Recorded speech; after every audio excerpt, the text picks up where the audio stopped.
You are listening to the Brian Craig Show podcast, broadcasting from sunny South Florida. Brian is joined by his wife and co-host, Kathy. Follow Brian on social media at briancraigshow.com. And now, Brian and Kathy. Welcome to the program, everyone. I'm Brian Craig, always joined by my wife and co-host. Thanks, everyone, for tuning in. All right, so great story today. This Democratic Senator Bob Menendez was busted. This is the second time it's happened to this guy for bribery. And they got this guy red-handed, I got to tell you. And I watched the cable news talking about this today. And I don't watch the cable news too much anymore, but I watched it today for this.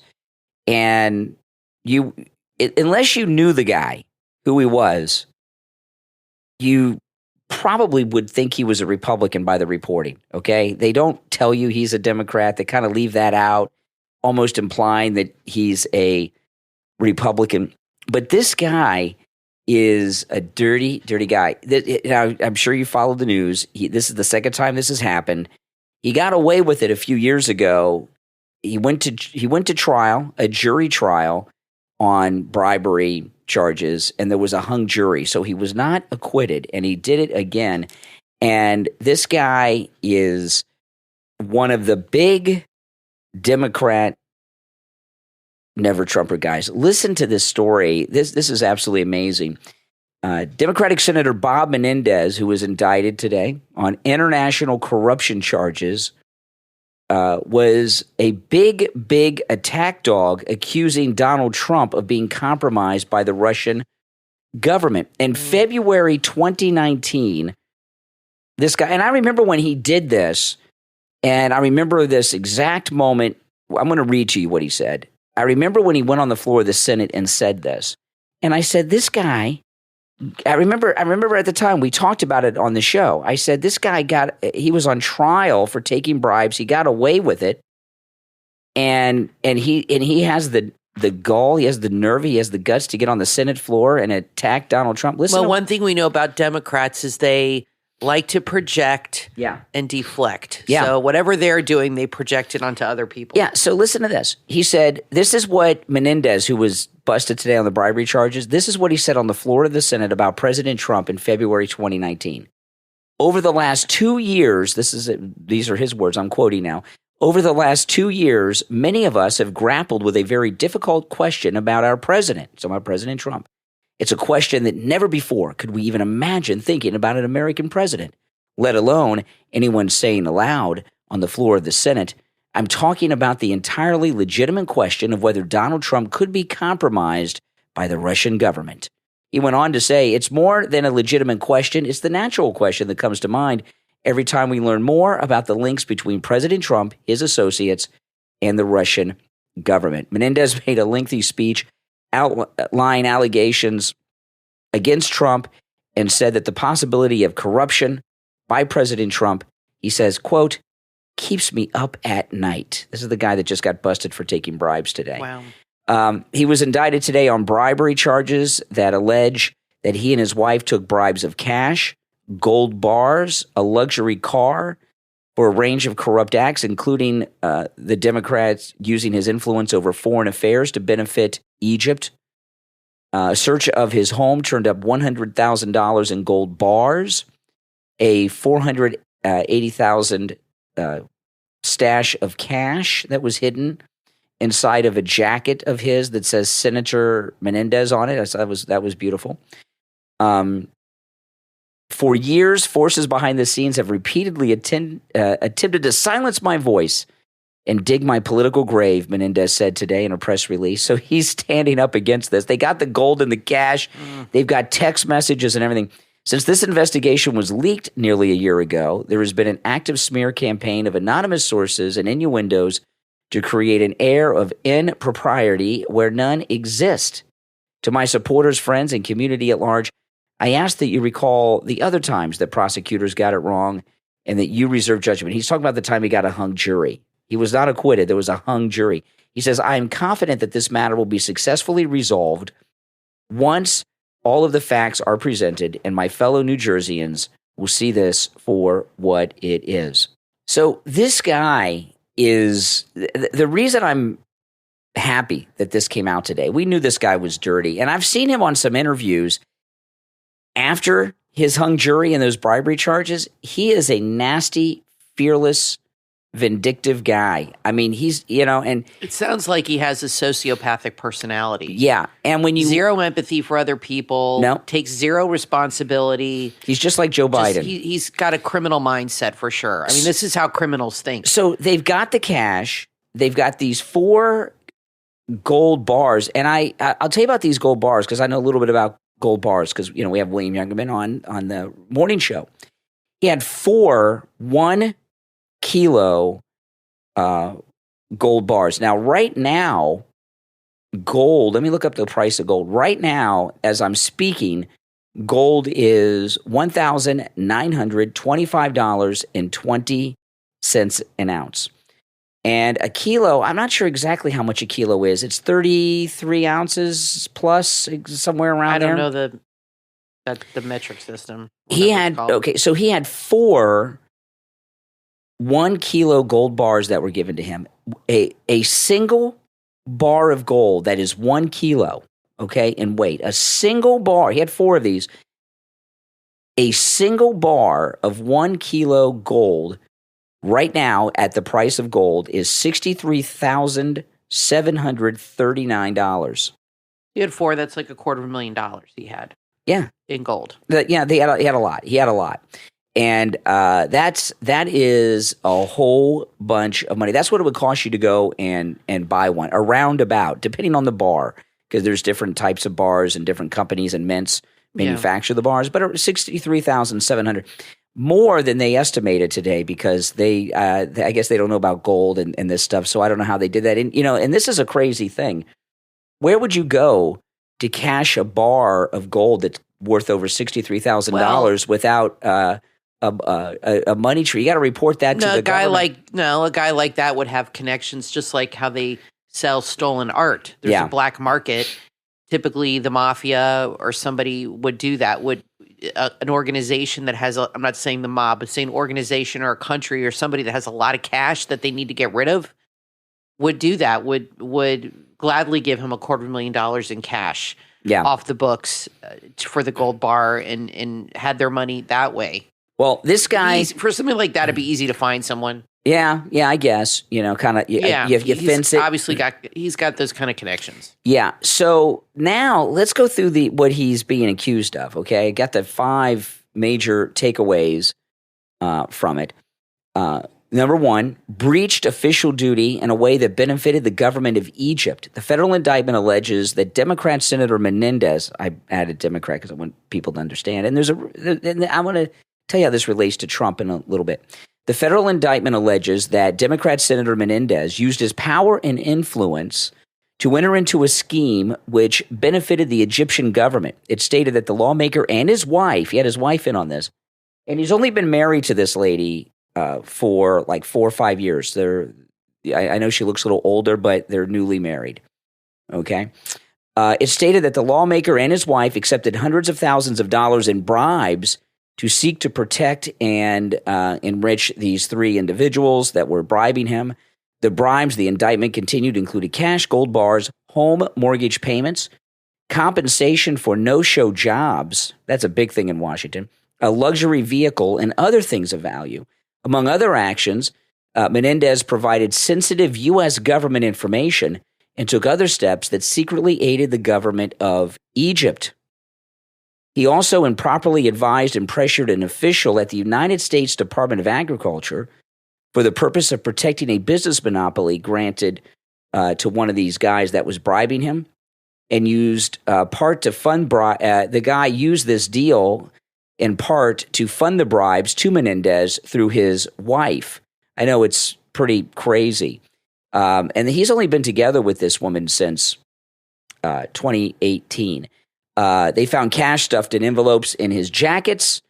The indictment revealed that federal agents conducted a search of Menendez's home last year, and that's when they discovered the hidden cash and gold bars. Oh, by the way, he's still in the Senate. He's not resigned. And as of the moment that I'm speaking to you, I have not heard Schumer the Democrat leader in the Senate, demand that he step aside. And I'll tell you another thing. Well, look how he's letting Fetterman dress. I mean, Schumer has no control over his party. I guess not. He's letting Fetterman show up. It's an embarrassment to the government, an embarrassment to the Senate, the way he looks. And all these other Democratic senators are finally like, this is ridiculous. I mean, the guy can't put a suit on. What's he got against suits? Yeah. And then he's going to let this guy still be in the Senate. I mean, Chuck Schumer's And another thing about Menendez here. We all know what he is. Where's the mugshot of Menendez? We got the mugshot of President Trump. Where's the mugshot of Menendez? Are these federal charges? Yes. Yeah. Well, they didn't get federal. They didn't get Trump a mugshot on the federal charges, so maybe they don't do that. No, they didn't do it for President Trump because he's the most famous face in the world. They said, and they don't need a mugshot because everybody knows Senator Menendez is not as recognizable. In June of last year, federal agents raided Menendez's residence and safe deposit box belonging to his wife. They found more than $480,000 in cash, which was stuffed into envelopes, hidden in clothing, closets, and a safe. They discovered more than $70,000 in the senator's wife's deposit box. Some of the envelopes containing cash had DNA that belonged to the people that were doing the bribes. So they got more cash was found here, more cash was found there. They got the 4 kilo bars, which we talked about. Menendez also attempted to influence a pending federal prosecution of one of the guys, which is a New Jersey developer. He also got a Mercedes-Benz C300, which is valued at over $60,000 as a part of this scheme. Okay. This story is important for a whole bunch of reasons. And I'll tell you what some of those reasons are right now. Number one, he's doing basically what Joe Biden is doing, just in a different way, okay? There is just as much evidence against Joe Biden taking bribes as there is Menendez, because Comer has the bank accounts and the wire transfers to that bank in Cyprus, and Biden, and they also have travel records of Biden as vice president going to Cyprus, the first president to go there since Lyndon Johnson was vice president. Okay, so they've got just as much evidence. Plus, they have an entire money laundering scheme about how the money went to Hunter, but Hunter was paying all of Joe's bills. Like that. Like Joe's house where the vet is that he's always talking about, where they found the classified documents. That house is in Hunter's name, not Joe's. So he's got a money laundering enterprise and does these straw purchases, which are illegal, through family members to cover up him getting the money and such. There is just as much evidence, maybe more, against Joe Biden, because we have Joe Biden bragging about what he did with the prosecutor in Burisma on that tape. Said that on camera. Yeah. So there's at least as much bribery evidence against Joe Biden, if not more, than there is Menendez. So that's one reason this is important, because it highlights the corruption. And here's another thing. All this talk of influence and bribery and schemes run by President Trump, that's all nonsense, okay? All these things that they allege against him. This is the kind of person that takes bribes. And, I saw him with his wife. Menendez's daughter is on MSNBC. She has a show on the weekends. And in his first trial, she went to court with him every day.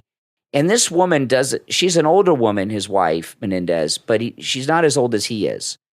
So I was wondering, this is the mother of his daughter that's on MSNBC? It's not. I told you they just got married like 4 or 5 years ago.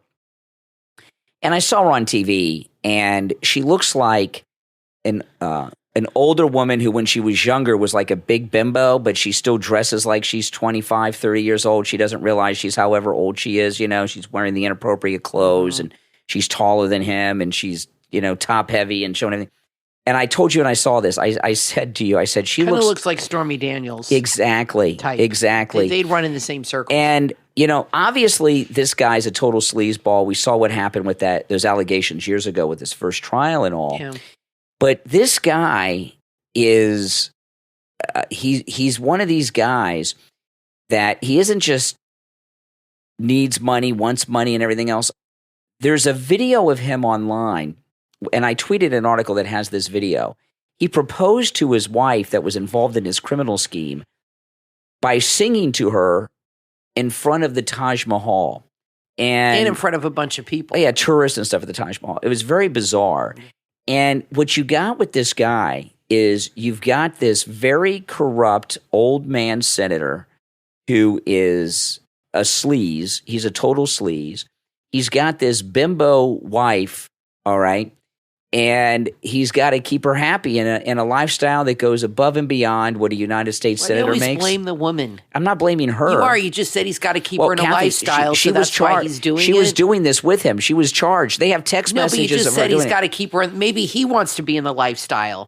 Yeah, but he's got to keep her in it too. Okay, whatever. If you see this guy proposing to this woman. Oh my goodness, it's embarrassing. I saw the video. This guy has a massive, massive, massive ego. He thinks he's Pavarotti.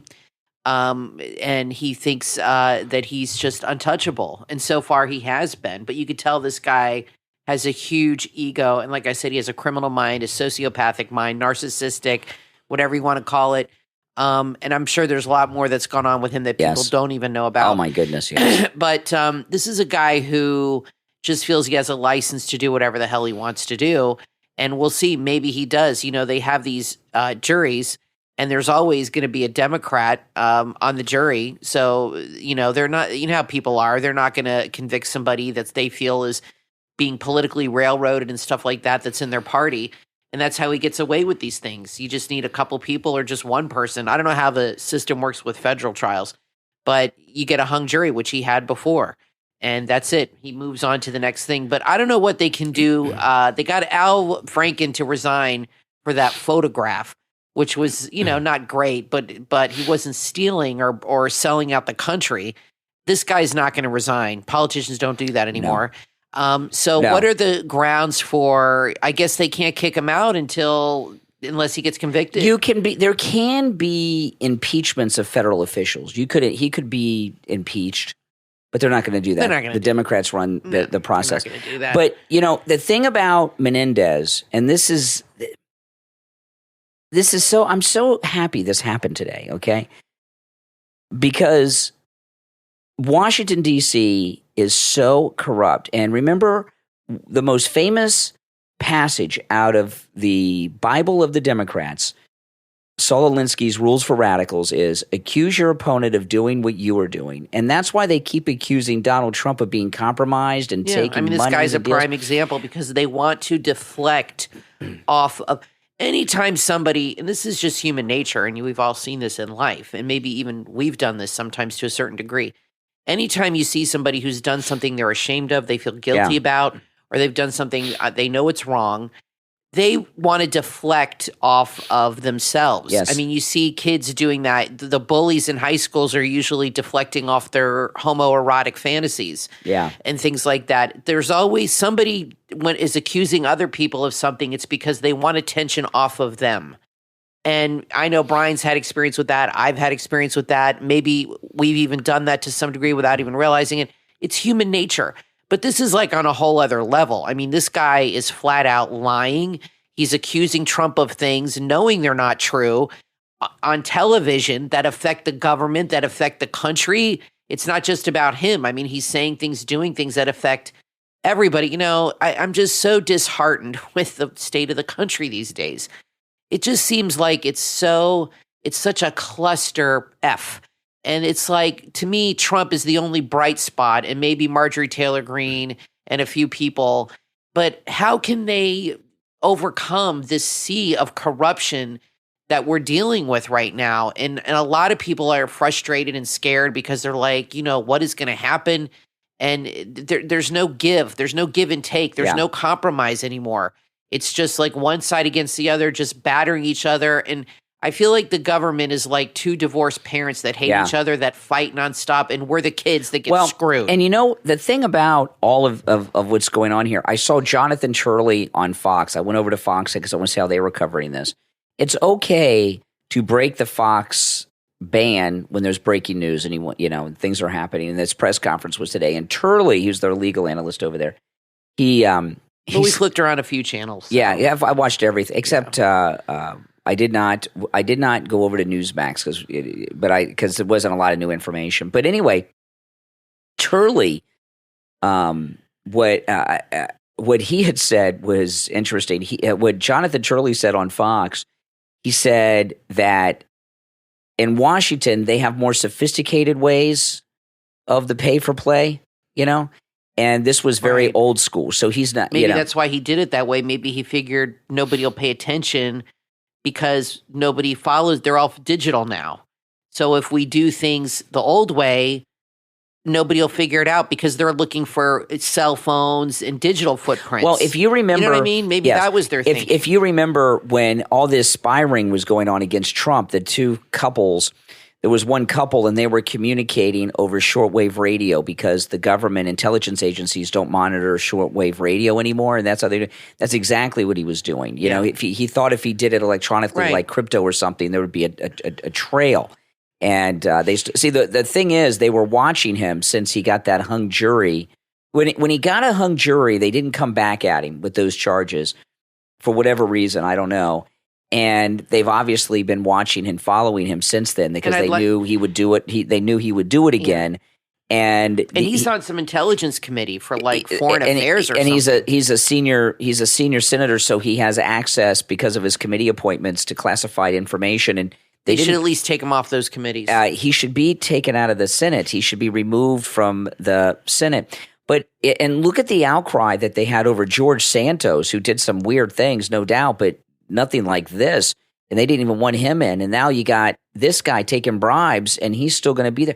Now, this is an interesting thing because my first thought was, this guy and his wife, they've got all kinds of evidence. For example, they've got text messages of him and his wife texting with the guy that was doing the bribery, working out the scheme to get so there is some stuff like text messages. They have these text messages about the scheme for the car, okay? Which was pretty interesting. And my first thought was with this guy, well, maybe he'll try to work out a deal and say, I'll tell you everything I know about all these Washington insiders, Biden, everything, and all their dirty dealings if you give me and my wife a break. And then I thought, well, maybe he'll just threaten that if you pursue this against me, if you continue doing this, I'm going to spill my guts about everybody else in Washington. And this guy knows about a lot of sleazy business in Washington if he's doing this. And he used to work alongside Joe Biden for a long time. And then I saw him, and then I read his statement that I just read with you. And this guy, this is what he figures. Just like last time, I'm going to go to jury trial. There's going to be one or two Democrats, and they won't convict me. That's exactly. And I'll get another hung jury, and I'll spend the rest of my life in the United States Senate. And he might be right. And you know what? Yes. Not only might he be right, he most likely is correct. And that's why they're bringing Trump into these federal juries, because they want to pack them with Democrats, and they want to get these are crooked.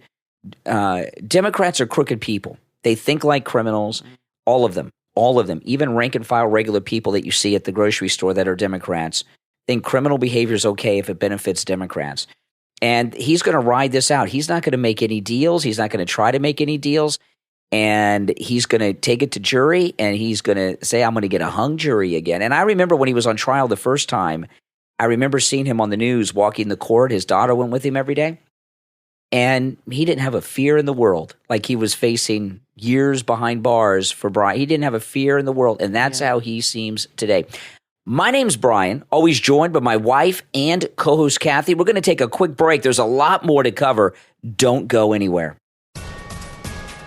In today's complex world of finance, securing and growing your wealth hinges on one powerful strategy: diversifying your financial assets. From author Oscar Hernandez comes the book, Money Diversification, available on Amazon. In this must-read book, the author demystifies money diversification, revealing its crucial role in building a robust investment portfolio, and covers a wide range of asset classes from stocks and bonds to retirement accounts and alternative investments. Whether you're a beginner or seasoned investor, Money Diversification Diversification will provide you with valuable insights into asset allocation principles as well as strategies. You'll learn how to manage risk and optimize returns while exploring the pros and cons of various investment avenues. You'll discover how to construct a diversified portfolio tailored to your unique objectives and risk tolerance levels. Order your copy of this invaluable resource today, Money Diversification, from author Oscar Hernandez, on Amazon, and start your journey to financial empowerment and success.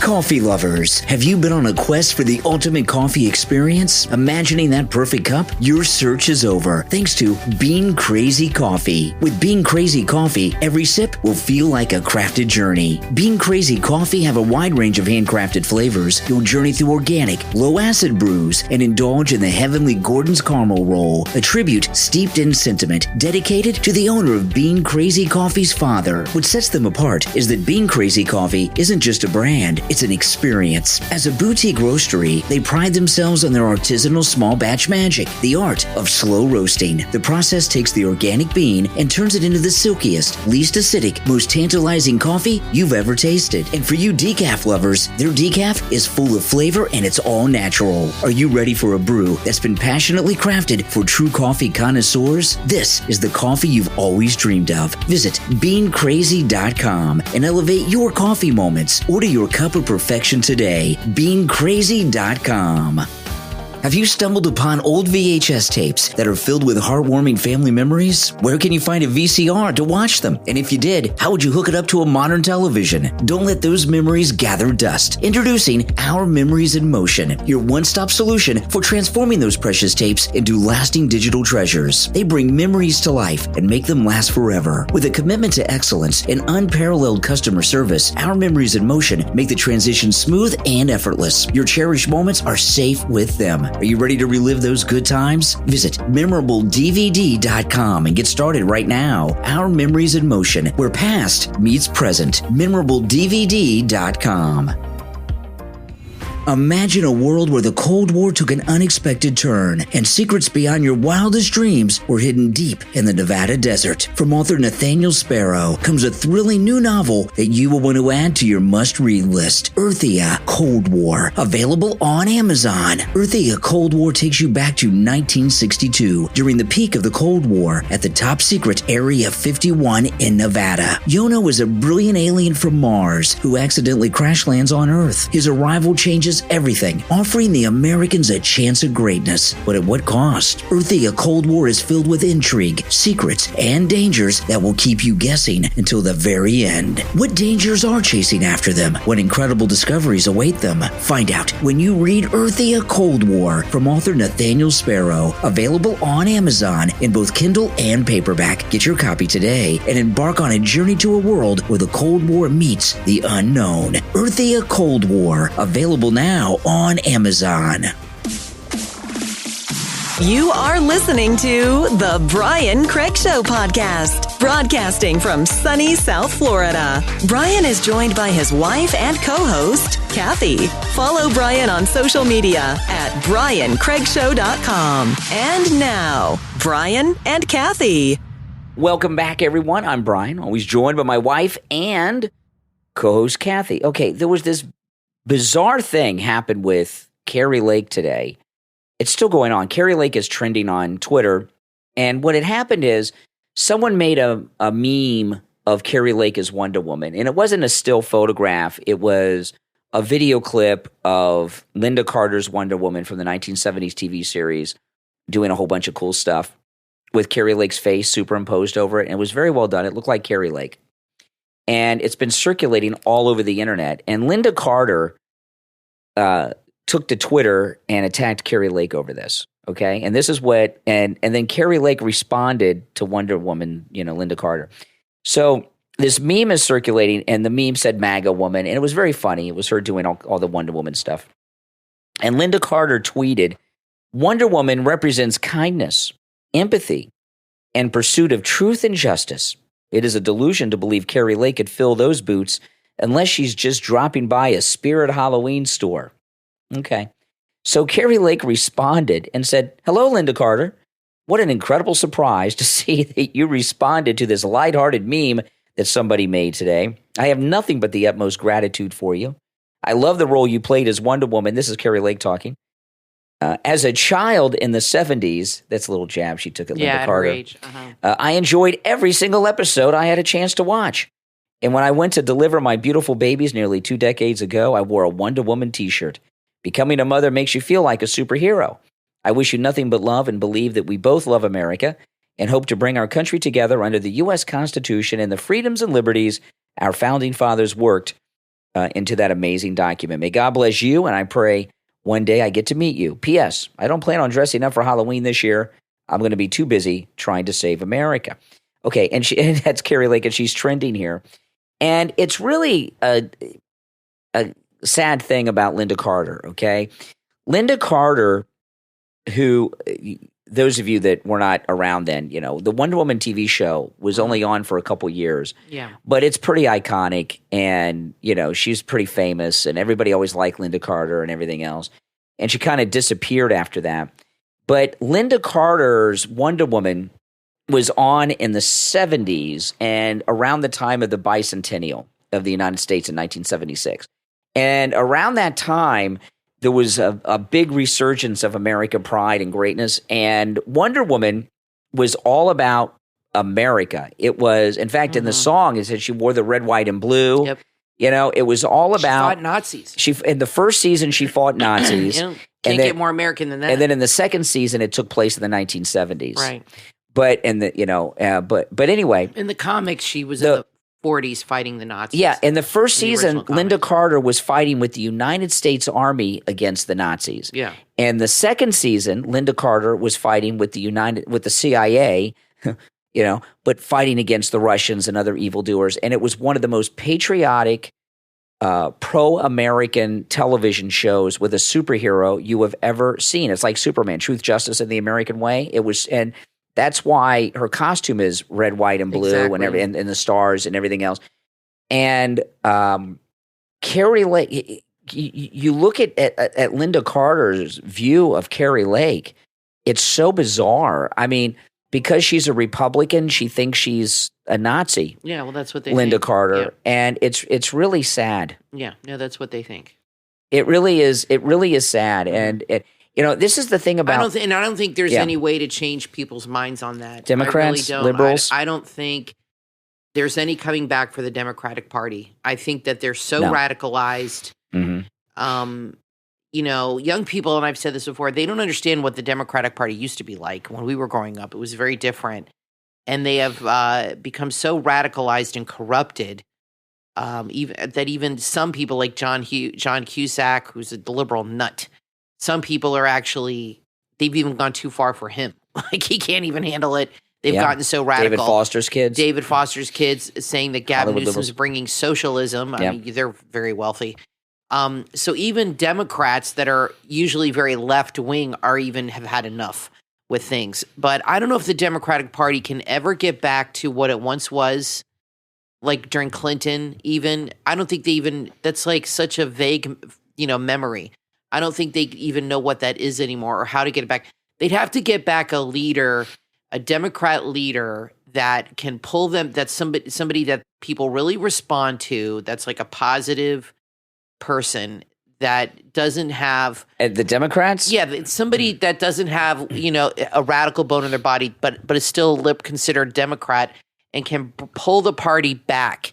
But the problem is they have given the party over to BLM, to transgender, to all these radical socialist ideas with putting books that don't belong in schools, making parents on terror watch lists and that are at school board meetings. They've gotten so radicalized. And like I said, I just don't know if they can ever get back to more of a centrist position. I don't think the Republican Party has gone as right as they have gone left. I think we're still pretty aligned with the way we were the whole time, pro Second Amendment, pro life. I don't see us as getting as radicalized at all as they have. I mean, they've really handed the country over. I mean, look at the border, what's going on. It's crazy. What happened with the Democrats, and this is a good thing. And the way these cities are being run with the DAs, it's nuts. Yeah, this is a good thing because we don't want the Democrats to get their act together. But no, I don't think they will. They never have been good. But the Democrats, this is what happens, okay? They get very comfortable with their supporters and think they have their supporters for life. Mm-hmm. So what they do is they go out and look for other groups to get the support of. Right. So they go into the trans and everything else, and then they alienate the other groups, okay? And well, that's what's happening with the illegals. That's right. Now, so listen to this story. This is in the Western Journal today, okay? DNC, the headline, DNC in panic mode. Trump seeing levels of minority support no Republican in 50 years has reached. I mean, that is something. According to the Washington Post, which is a liberal paper, Trump is smashing the numbers of any former Republican when it comes to his approval ratings with the Black and Hispanic community. 5 polls in recent weeks show Trump averaging 20% approval among Black voters and 42% among Hispanics. And by the way, that is so high. Usually a Republican, like, back in the days of Bob Dole and people like that, Republicans might have 3 to 5% support of the Black community. Now it's at 20. Results like this should have the Democrat National Committee as well as its media allies in full panic mode, and it does. Both numbers, and especially that for the Black voters, could see modern-day records for a Republican in a presidential election. The Washington Post wrote Trump in 2020 took just 8% of the Black vote and 36% of the Hispanic. So he went from 36 to 40 and from 8 to 20. I mean, think about that. I mean, that's incredible. It is incredible. And, I'll tell you why. Well, this is what John Cusack was tweeting about. Yeah. He said that the Democratic Party has gotten so corrupted and radical, they're driving people right into Trump's arms. And he's partially right about that. These cities are being destroyed and the people are fed up. That's true, but a lot of things are factored into this as well. Like one of them I've talked about a few times on the show, okay? First with Hispanics. Not all Hispanics are recent immigrants, okay? We're all children of immigrants in this country, right? Unless you're like, a Native American Indian. But a huge chunk of the Hispanic population are immigrants, and they went through an entire process to become American citizens. And they see people going through no process other than walking here and get set up in a life. Yeah. It turns them against the Democrats. And like Kathy's mom is an immigrant from Canada. She's an American citizen now, but it took her years to become an American citizen. And she even had you and your brother, and she still was not an American citizen. It took her many years. And people that are legal immigrants or their parents or grandparents are legal immigrants get really ticked off. So the border thing is – and now with African Americans, this is the main reason I think, okay? In this country – and this is the part I've talked about many times and it's not looked at too much. In this country, the civil rights movement was a long time ago, but when the civil rights movement was won and segregation and Jim Crow ended – African Americans did not have economic equality yet because they were denied so much. So here we are in the 21st century, and we finally have reached a point where there's economic equality, where African Americans are not just middle class, are rich or upper class, and that's a normal thing now. We're finally at that point where it's a huge chunk of the African American community are a lot more. There's more quality. And when people become middle class, upper class, or wealthy, they don't like paying taxes to support freeloaders. And because they don't like seeing their hard-earned money go to the Ukraine or to these illegals that shouldn't even be here. Correct. Yeah. And when you live in New York or Los Angeles or Chicago, where now the mayor, who's worse than the one they had before, I can't remember her name, Lori something. He is so radical that he's actually going. I saw this on News Nation today. He's working with a company. They're going to build. Listen to this. This is how stupid this guy is. They're going to build tents in Chicago to house these people. Do you know how cold it gets in Chicago? The winter's coming. In the winter, really, it's like it was below. tense? Yes, tense? Oh, and they're gonna heat the tents, and they have to be 70 degrees or higher. What's going to be the carbon footprint? This will be fun. So they're going to have tents now all over the city, huge tents housing these people. So people that make money and that are American or that are working here legally, like you said, like immigrants, they're working their butt off. They go to work every day and they have families and they drive by these tents and they see the thousands and thousands of people here that should not be here. And they're like, this is what I'm working my ass off for, to pay for these people. And there was an article in the New York Post comparing this huge influx. Oh, it's another Ellis Island in New York. No. This is nothing like Ellis Island. The people that came in from Ellis Island came here and worked. Yeah. They weren't given free stuff. They weren't given free healthcare, free housing, free food, free phones. Of course, I don't think they even had phones then, but maybe they did. Yeah, I guess they did back then. Free anything. Yeah. Maybe they would get off the boat and I'm sure there were people that were offering them jobs. You know what I mean? Or saying, okay, here's $5 to take a bus and go to Pennsylvania and work in my coal mine or something like that, or work in my shipping yard. They weren't given free things. They came here and worked and contributed to the country. And this is nothing like Ellis Island. This is an invasion of people that are being housed, fed, clothed, being given free medical care and sometimes free education, college education, and their kids are going to all end up in public school. So do you know how that affects your kids? Because I used to teach, and I'm telling you, when I was teaching, there were a lot of illegals at my school. We knew who they were because they never had an address in the system. And I asked the principal about it. She said, those are illegals. I said, okay. The problem with them coming in, they don't speak English. So I didn't speak Spanish very well.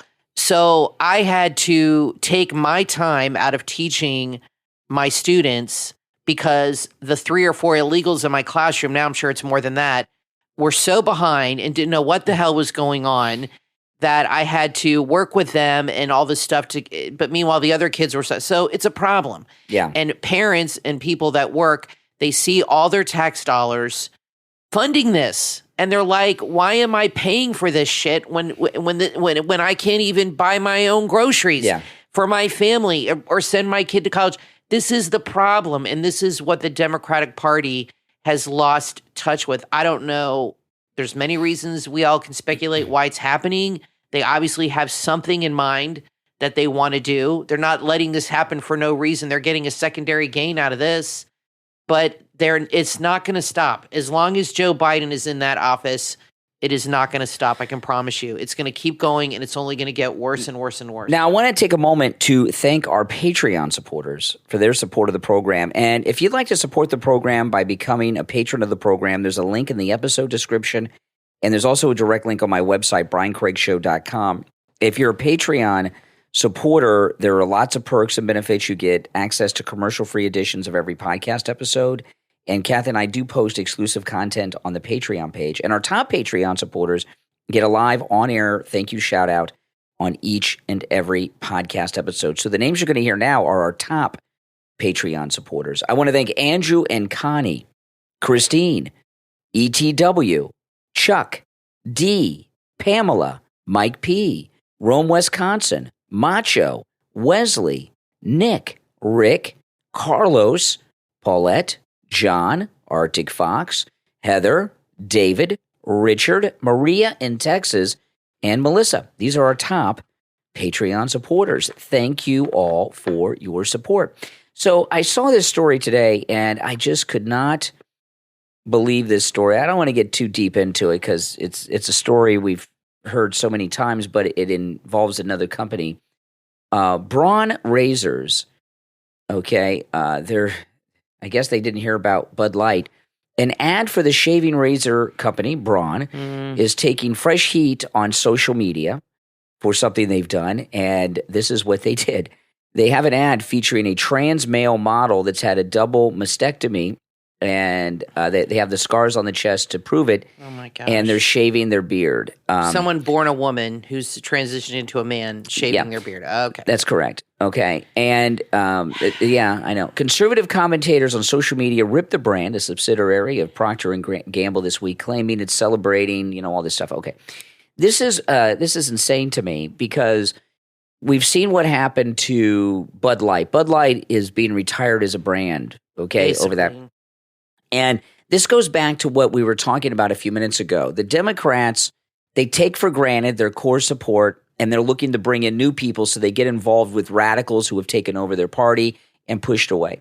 This is how they sell this to Braun, just like they did to Bud Light, okay? They go to them and say, razor sales are down because beards are in now, right? A lot of young guys, they're too into the manscaping of the beards. They got these beards going on. It's like the 1800s. We were watching a podcast once with these 3 young people from this show that we used to watch with Emily, and they're all like 35 years old, and there were like 4 guys talking. They all had beards. Yeah, so every one of them. So razor sales are down because guys in their 20s, 30s, and 40s are obsessed with beards. They have these ridiculous beards that look like beards are in, like beards the beards from the middle of the last century. Okay, yeah, I mean of the not the century before. We're getting old, the 1800s. And so what these activists do, and these New York marketing agencies, they go to companies like Braun, and they're like, "Well, beards are in. What are we going to do?" Right. And they say, "Oh, that's simple. We'll just market to the trans community. This is a great group. They need to shave. They don't want to have beards because they've transitioned, and we're going to market to the trans community, and that's a whole new area that we've never marketed before, and razor sales will go up."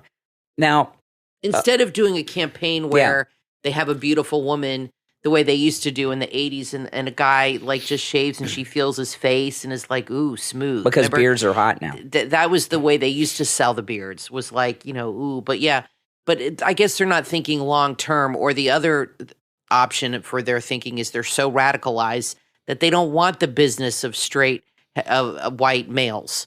Because a lot of people are like that. They're like, we don't want their business You think a razor anymore. company doesn't want? If they have radical left-wing people running it, yes, they are so brainwashed that we're pure evil, that they're like, we don't want their money, like it's tainted. Yeah. You know what I mean? There are people that think that way, and they're willing to watch the company go in the toilet. I know a little bit about marketing because that's what I do. That's what broadcasting is. And what I would do, just off the top of my head, and I'm sure there's other creative things to do, but one of the things I would do if I were suggesting to Braun razors, okay, razor sales are down because beards are in and men aren't shaving as much as they used to. What I would do is I would do a campaign marketing to guys that are shaving their heads to cover up their bald spots. A lot of guys have bald spots, and so they don't show the bald spots. They shave their whole head and go completely bald. I would do a campaign of guys shaving their heads with the Braun razors. Well, Braun is electric. Aren't they the electric razors? I think Braun makes the electric. Blades? They don't have blade razors? I think they do electric. Well, I have seen some commercials of guys. Using the electric. I think most guys use electric razors to shave their head. Mm-hmm. I don't think. I'm not balding. Shaving cream, and thankfully, go through all that mess because the head's pretty big. I mean, look at Schmerkanish. I think they use electric razors to do that. Maybe I'm wrong, but that's what I always assumed. I have seen commercials for that, but people also do use electric razors. You've used an electric razor for your beard. I got you a Norelco. I don't have a beard. I just don't like to shave. Sometimes you don't shave. You'll go. I just don't. I don't like shaving. Right. So I don't like shaving at all. And there's no reason to shave. But when you do shave, use an electric one. Right? I don't use an electric razor. I have electric clippers, like we would shave the dog with, and I just trim my face every 2 days. Sometimes you'll go get a professional shave. I've gotten those before. I do like those. And you like at that, the barbershop. Yeah. Every once in a while, I will shave with a blade like once a month. That's about it. The rest of the time, I just use the clippers and just trim it down because I don't like to shave. See, I think overall, most people use electric razors these days. I could be wrong because I don't think guys are so concerned with getting that smooth, close. We were growing up, it was all about getting the closest shave you could get.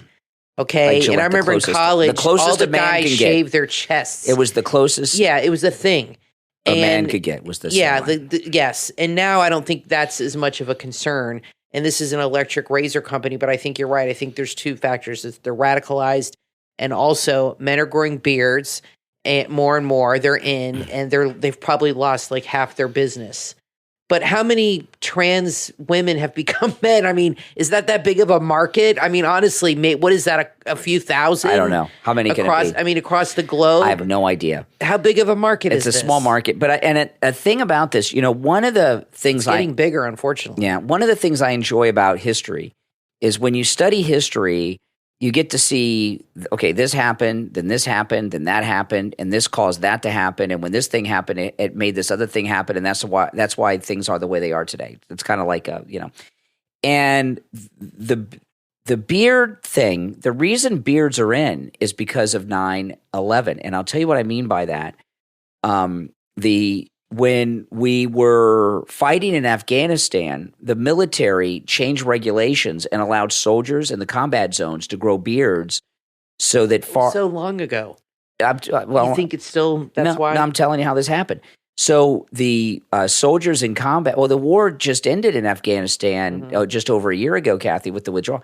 So they allowed soldiers, because that war went on for 20 years.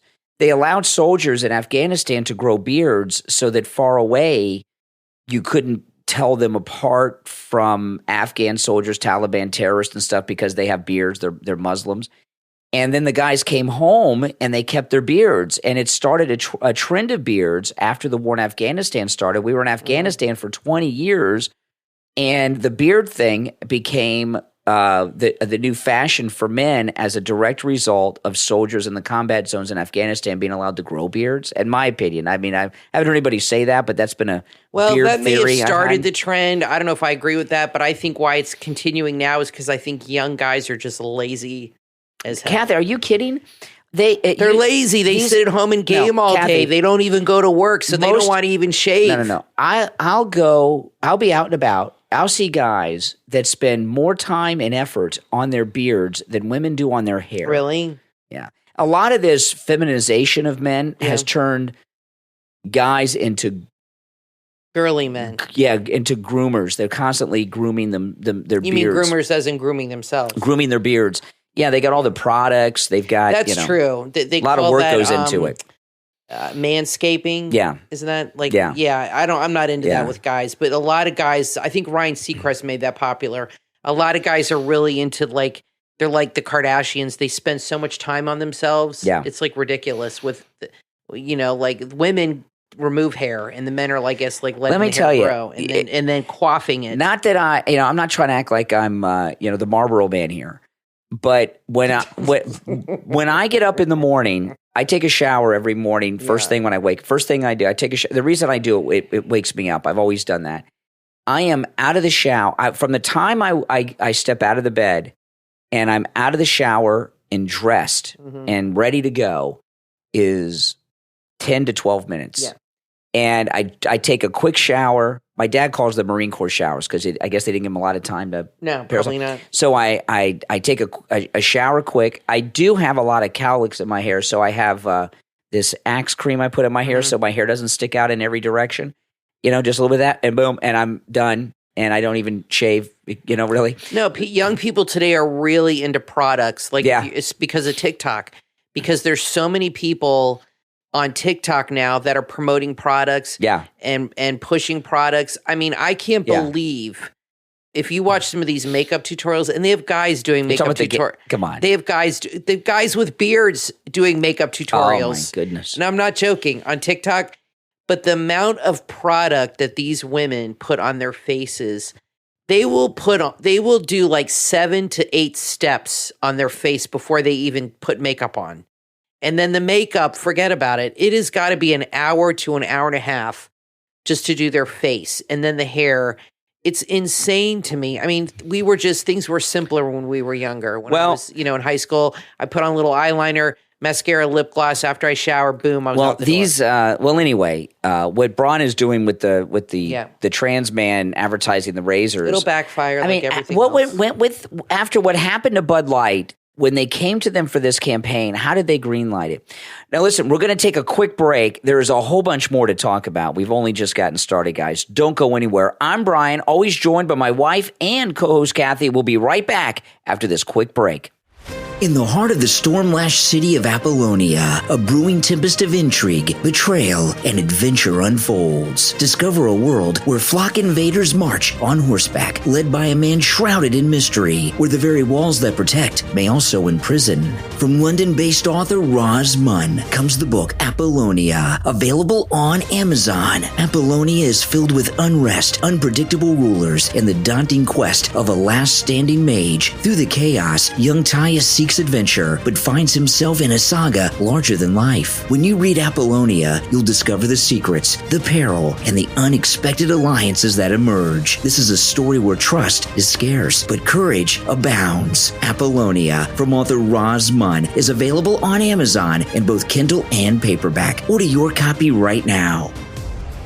From author Philip Maxwell comes an epic journey into a world of deviance and deception, where one young man's quest for his father leads to a battle that has raged for centuries. The Legend of Surt, available on Amazon. In The Legend of Surt, meet Alvin, a determined young man who embarks on a perilous journey, leaving behind everything he knows and loves. But his path will be filled with bloody battles and mythical beasts. As he searches for his father, he must confront his inner demons and conquer them before they consume him. Along the way, he encounters unforgettable characters who join him in his quest. Together, they form an unbreakable bond and unite against the sinister Sons of Suns, an organization that has spread terror across the land for far too long. Will Alvin emerge victorious and finally put an end to the suffering that plagues their world? Find out when you read The Legend of Surt from author Philip Maxwell. Order your copy right now on Amazon.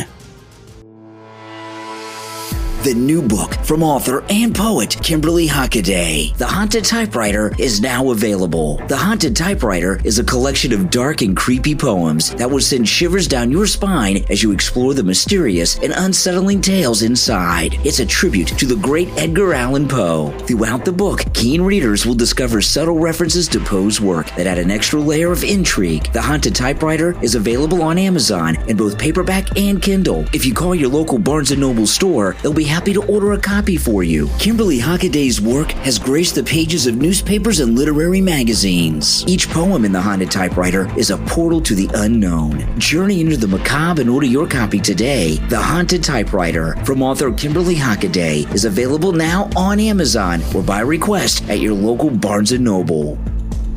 Are you tired of the constant cycle of ineffective and trendy diets? You're not alone, but there is a better way with the book 4 Secrets to Healthy Weight Loss from authors Dr. Cody Goldman and Donna Parker, MFT, available on Amazon. Dr. Goldman is a visionary in natural healing and founded a healthcare center dedicated to helping individuals just like you break free from the grasp of fad diets and unsustainable weight loss programs. With over 2 decades of experience, he knows the pitfalls that many face on their journey to a healthier life. 4 Secrets to Healthy Weight Loss is your guide to dispelling myths and gaining invaluable insights to make informed decisions about your health and your weight loss goals. Inside, you'll find scientific knowledge and guidance essential to your success. Forget about resorting to medications, injections, or surgeries. Instead, embrace a holistic and lasting approach to weight loss. You don't have to go through this journey alone. With this book, you'll find your advocate, your motivator, and your unwavering support every step of the way. And it's written in a way that's easy to understand so you can apply the concepts to your daily life effortlessly. It's time to embark on a weight loss journey that genuinely works, one rooted in wisdom and sustainability. Order your copy of 4 Secrets to Healthy Weight Loss from authors Dr. Cody Goldman and Donna Parker, MFT, in Kindle and paperback on Amazon. You are listening to the Brian Craig Show podcast, broadcasting from sunny South Florida. Brian is joined by his wife and co-host, Kathy. Follow Brian on social media at briancraigshow.com. And now, Brian and Kathy. Welcome back, everyone. I'm Brian, always joined by my wife and co-host Kathy. Thanks, everyone, for listening. Now, listen, if you'd like to advertise on the program, either the podcast, on my YouTube channel, even the Steve Kane Show, send me an email. Go to my website, briancraigshow.com. Send us an email. You can email us right there. Tell us what you're interested in advertising. If there's a link to it, include the link. And, of course, your contact information, too, beyond the email, if you have any contact information. So you can go to briancraigshow.com and message us there. Okay, so Ron DeSantis getting a lot of bad news. He's 5 points behind Trump in New Hampshire in the latest poll. I'm sorry, I take that back. He's in 5th place in New Hampshire. In fact, in New Hampshire, that's really bad. Trump's, of course, in first place. But he's in New Hampshire, Ron DeSantis is behind Chris Christie. Chris Christie's polling higher than DeSantis. That's insanity. In New Hampshire. And how does he process this, you think, in his head? How do I'm sure the people around him are like done with him.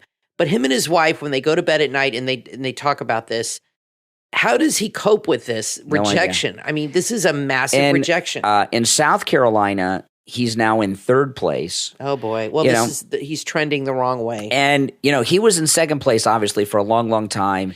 And he assumed Trump was going to be forced out through all these criminal cases, and he would just automatically be number 1. It's almost over. And there's an article that He'll be dropping out soon. There was an article I was just looking at during the break in Politico. And this is an article out of Florida. Waiting for him to drop out is the headline. DeSantis influence nosedives in Florida. You've been talking about this for weeks. Mm-hmm. Florida Governor Ron DeSantis is losing his clout in Florida. Now, I was the first to say he is unelectable forever. I've been saying that for months. And you've been talking about getting a Florida poll for a while. Yeah.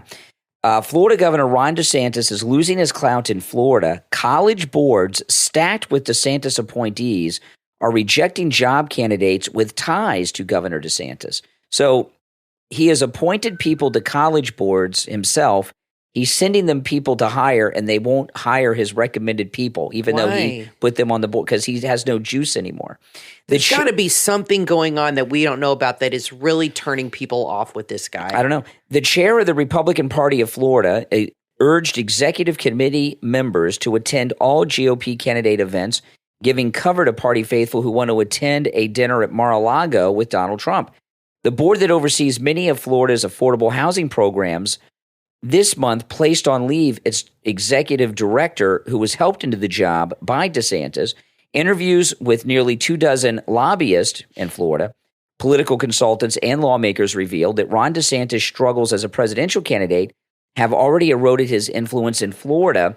There is widespread expectations that his candidacy will end in failure.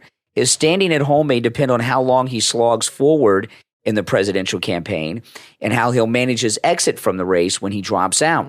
So it's just everyone's assuming he's going to drop out. It's just a matter of when. How do you think he'll manage his exit? I don't know. We'll find out. Now, it may be just a matter of time before Florida Republicans, once unflinchingly loyal, seek to distance themselves from DeSantis and his hardball governing methods. You don't get that assumption they're measuring drapes anymore. They're waiting for him to drop out, one longtime Republican consultant in Tallahassee said of those working for the governor. The consultant, Poor Casey, her dreams are dashed.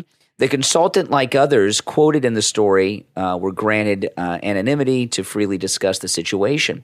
State Representative Daniel Perez, the Miami Republican in line to become the next state House Speaker, urged GOP colleagues to move more carefully in the future, saying the problem with wielding the power of government like a hammer is that people start looking like nails. So what's going on here is there's a Florida coup against Ron DeSantis. He's no longer the party, even though he's the governor, he's no longer being considered the leader of the Republican Party in Florida.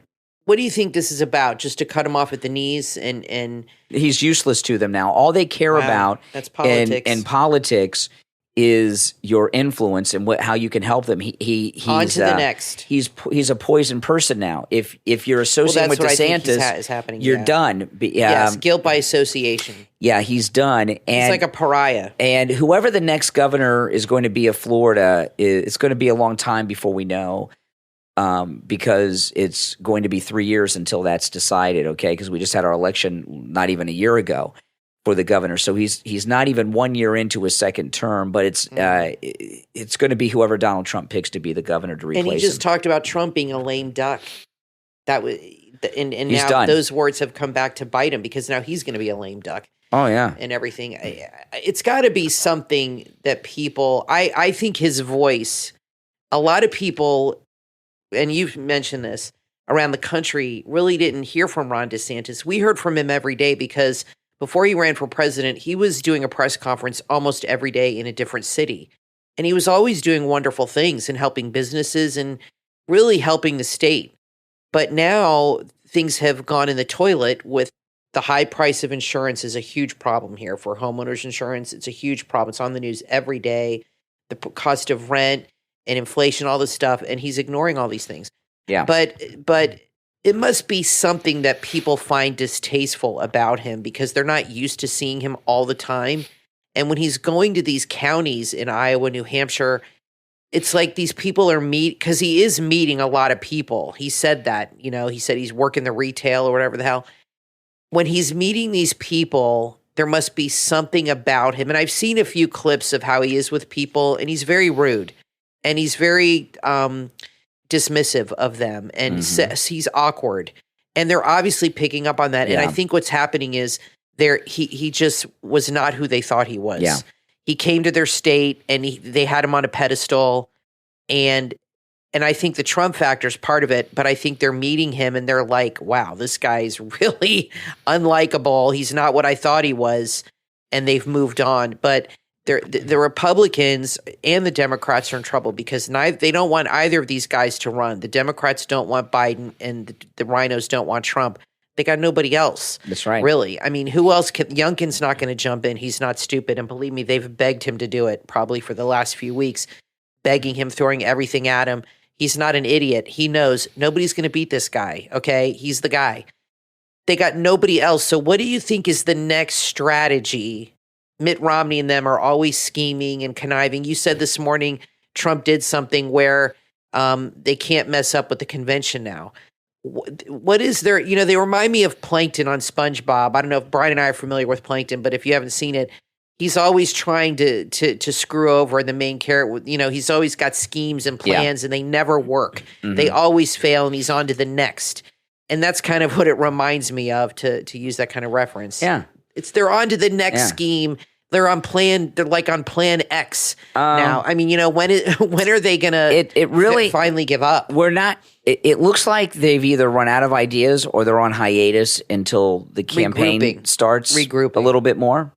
But they've tried everything, and I think that mugshot in Fulton County, they really thought that was going to be it. That must have been so anticlimactic. And it had such an opposite effect on everything that they predicted. It seems like Trump has pretty much broken these people. I mean, you look at these polls we were talking about earlier with the minority vote that he's gaining.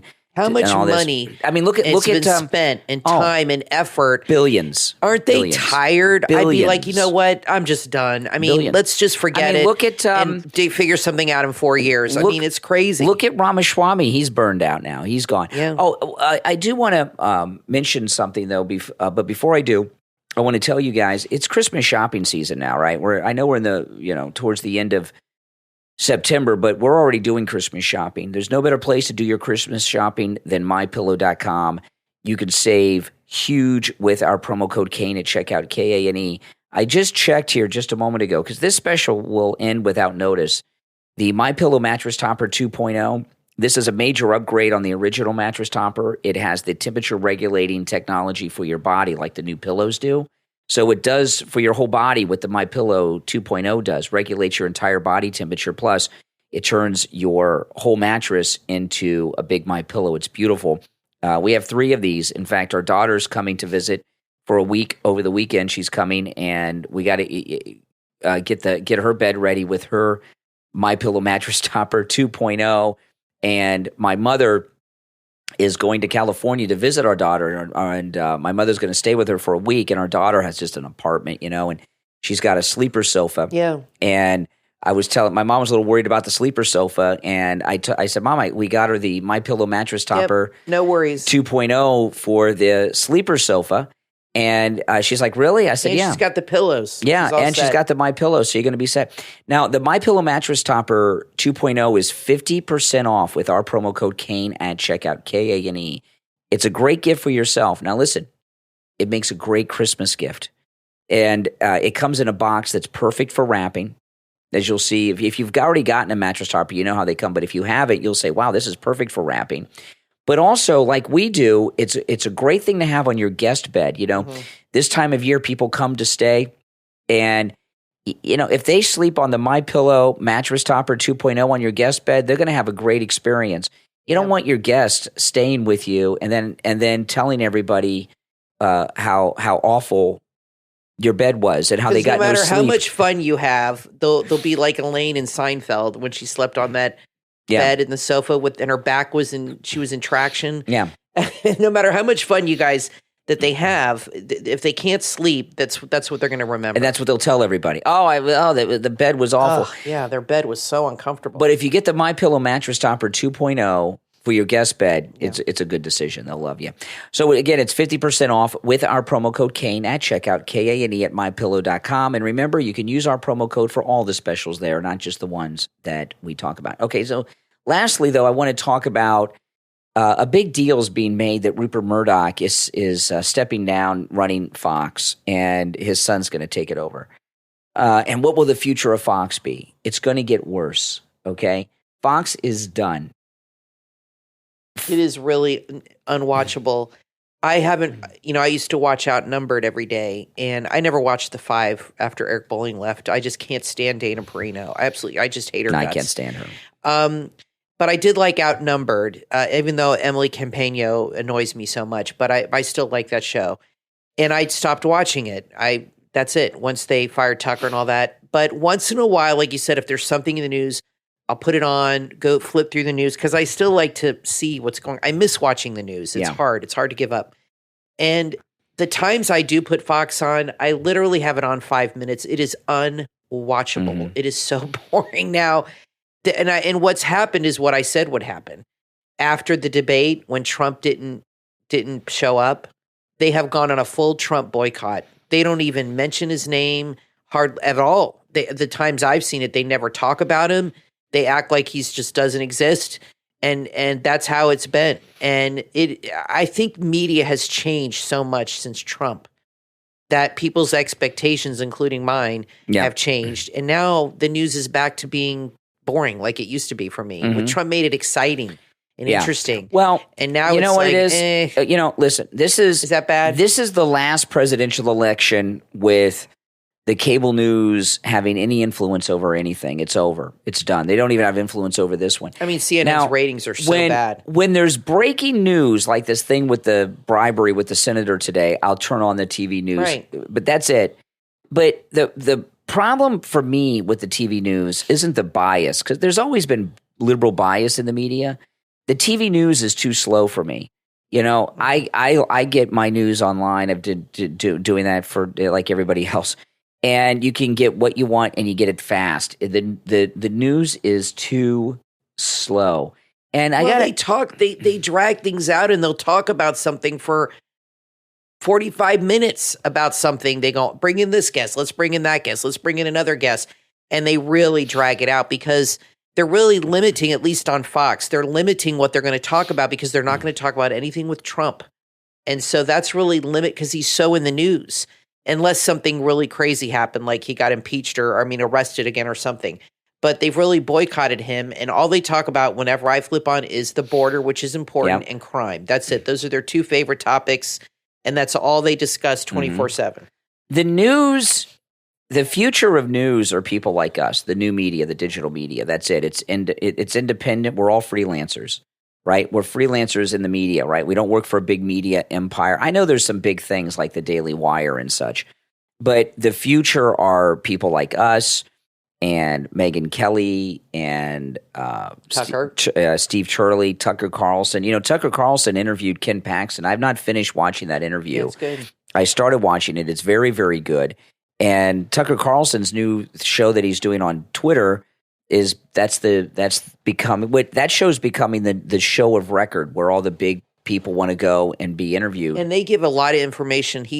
I watched a little bit of it with you, and he said a lot of behind the scenes stuff that you normally do not hear on the regular news. That's for sure. And people go on his show and they really tell you what's really going on. It's right out of their mouth what's happening. Well, there's no filter. Right. You know, when you're working Exactly. when you're working at these places, and I've been there, you know, I don't have this now. I have I could talk about whatever I want to talk about. But in the past I've worked at radio stations where they would send out memos. Yeah, you worked for Clear Channel, they would send out memos telling you can't say this, you can't talk about that, and it's and you never know what the rules are until you cross the line, and then all of a sudden there's a rule, and that control has been lost, and that's exactly, and that's probably how it is in the TV news too.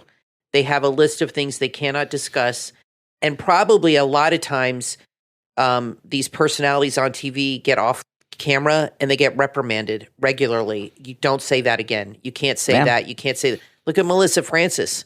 She got fired for saying something. I can't remember, but people get fired for saying things on. They're very controlled, like you said. Now, listen, we're out of time for today. We will be back next time.